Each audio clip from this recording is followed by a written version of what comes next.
Something in Washington is shifting. At first like a faint ripple, and then like a tidal wave no one can stop. It doesn't come with explosions or cyber attacks flashing across TV screens. It's quieter, hidden, and far more dangerous. Beneath the US economy, pressure has been building, invisible to most, but flashing like a warning light to anyone watching the bond markets. The shock didn't start with weapons or armies, it started with numbers. Treasury yields edged higher, barely noticed, then suddenly vaulted past 4 and 5%. For everyday Americans, those figures meant little. But inside global finance, alarms blared. Investors began retreating. Treasury auctions were skipped. What was once the safest investment in the world was turning toxic. Wall Street filled with fear. Phones rang non-stop. Trading floors pulsed with panic. Rumors multiplied faster than facts. This wasn't theory anymore. This was infection. Then Washington flinched. No speeches, no fanfare, no rollout, just a quiet about-face. Overnight, tariffs on Chinese imports vanished. Electronics, auto parts, industrial machinery. For an administration that once prided itself on standing firm against Beijing, the move looked like surrender. Officials told the public it was an effort to curb inflation, but insiders whispered the real reason. A treasury auction days earlier collapsed with foreign demand down nearly 30%, while the 10-year yield was shooting toward levels that had toppled regional banks the year before. Behind closed doors, Treasury Secretary Scott Bessent urgently phoned Chinese officials. No transcript, no press release, just desperation. Within hours, tariffs were gone. Markets noticed instantly. It wasn't strategy, it was fear. "It smells like panic," said JP Morgan's Phoebe White. And in finance, panic always outruns policy. The warning signs weren't just from China. In February, Japan, America's closest financial partner, dumped $36.6 billion in US debt, the biggest monthly sell-off in more than a decade. This wasn't posturing. It was survival. With its central bank ending yield curve controls, Japan's institutions scrambled to stabilize domestic markets. Selling treasuries was the only move they had left. If Japan was selling, what would Beijing do? By March, China's holdings slipped below $775 billion, a quiet 30% drop from 2018 levels. Beijing didn't need to make a loud move. The possibility alone was enough to rattle markets. Barclays strategist Ajay Raja warned, "The danger isn't in the action, it's in the expectation." Everyone knows China could weaponize its debt whenever it chooses, and Washington would be powerless to respond. That fear reached a climax on March 27th when the 10-year yield touched 4.96%. The fallout was instant and brutal. Credit markets froze. Mortgage rates shot above 7.8%. Corporate borrowing costs exploded. Regional bank stocks collapsed more than 6% in a single day. The system wasn't trembling anymore, it was convulsing. Goldman Sachs analysts pointed to the core problem: debt service. With the national debt past $36.2 trillion, each 1% rise in rates now adds $346 billion in costs every year. The math itself had turned lethal. The Congressional Budget Office quietly revised its forecasts. Interest expenses would soon outstrip defense spending. In just the first quarter, Washington spent $273 billion servicing debt, more than Medicaid. The foundation was buckling. Inside BlackRock, traders raised red flags. If yields broke above 5%, the Fed would be forced to intervene, pumping liquidity into collapsing banks, saving the system but risking the dollar's credibility. Inflation could roar back. Trust in the US dollar, the cornerstone of global finance, could start to erode. That sudden tariff reversal wasn't a bold maneuver. It was emergency treatment, an attempt to slow the bleeding and buy a little time. But time itself is running short. The Federal Reserve now faces a brutal crossroads. Raise rates to defend the dollar, crush inflation and restore faith, but strangle growth, smash banks and detonate the federal budget. Or pivot, loosen policy, and inject liquidity, but risk runaway inflation and destroy confidence in the dollar. Either path is disaster. The Fed's balance sheet, already swollen to $744 trillion, is groaning under pressure. In early 2025, it reported a $142 billion loss, the first time in history that the interest it paid out exceeded what it earned. If this storm intensifies, those losses will mount. Meanwhile, Congress bickers over spending caps and debt ceilings, pretending the fire isn't already burning down the house. Former Treasury official Stephen Ratner put it in one word: triage. The Fed isn't steering the future anymore. It's just trying to keep the wreck from collapsing. It's not strategy anymore, it's survival. Washington is just trying to stop the bleeding, forced to backstop banks that can't stand on their own and bankroll a government running out of time. But even that may not be enough. The question now isn't what the Fed will do, it's whether the markets still believe the Fed matters at all. Confidence, once unshakable, is seeping away through cracks that no patch can hold. The numbers don't lie. In the first quarter, German government bonds, sleepy, dull, safe, absorbed a record $76 billion in inflows, a 41% surge year over year. Not because Germany suddenly promised higher returns, but because investors were running, fleeing volatility, fleeing the dollar, fleeing a system that feels like it's fracturing in real time.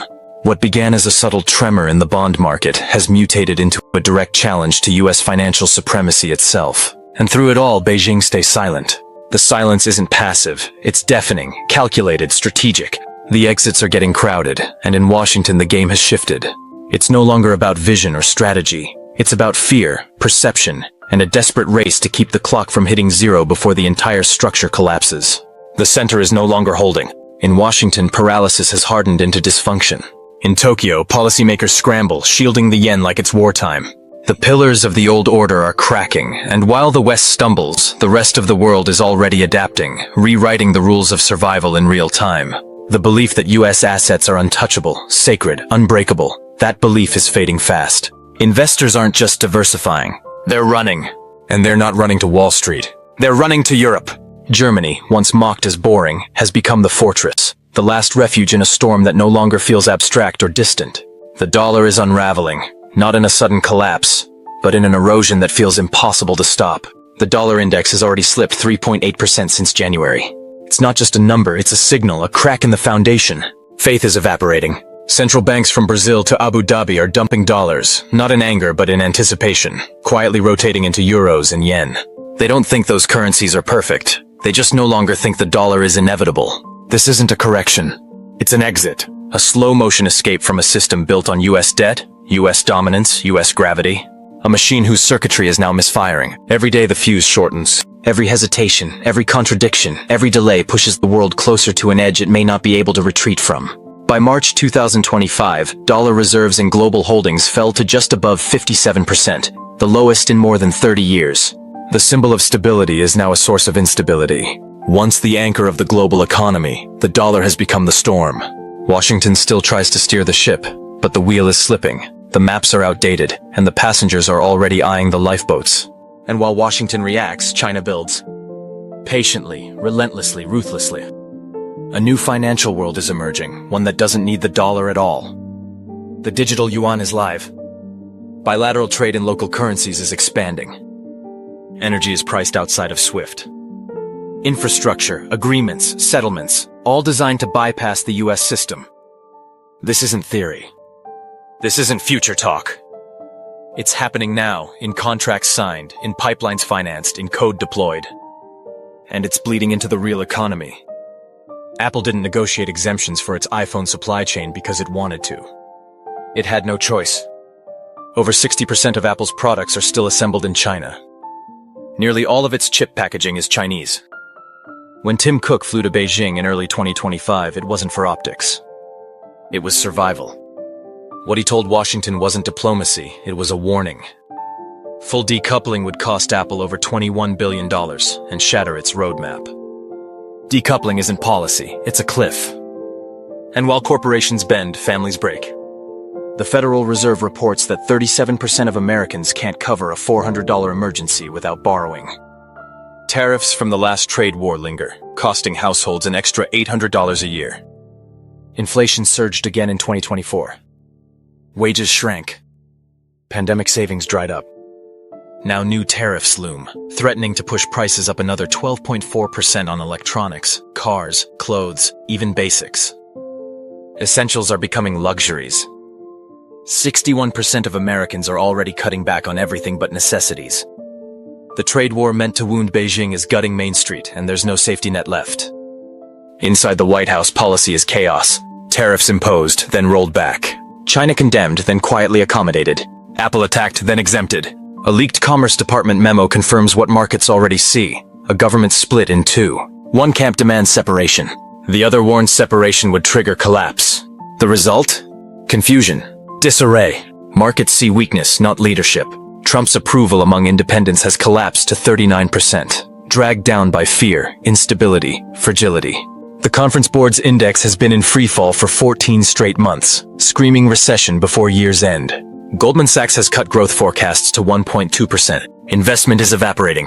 Layoffs spread. Wisconsin, Pennsylvania, Michigan, factories hollowed out, margins destroyed by rising import costs.